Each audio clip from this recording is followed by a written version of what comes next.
Ensuite, on va parler de l'attaque. L'attaque, c'est tout simplement le temps que va mettre le compresseur pour se mettre en route une fois que le seuil a été dépassé.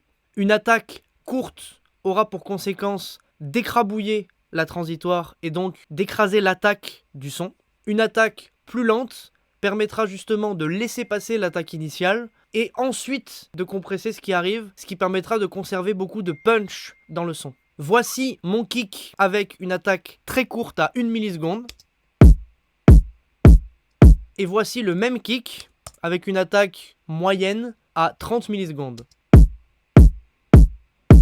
On se rend compte que le deuxième exemple a beaucoup plus d'impact. Et pour finir, on a le release qui correspond au temps que va mettre le compresseur à arrêter d'agir une fois que le signal est repassé en dessous du threshold. Un release rapide permettra de conserver un maximum de punch au risque de distordre, alors qu'un release plus lent permettra d'avoir un son plus naturel, plus doux, mais moins powerful. Je vous fais écouter mon exemple avec un release assez rapide. Et le même exemple avec un release beaucoup plus lent. On se rend compte que sur le deuxième exemple, on a un son qui est beaucoup plus naturel et doux.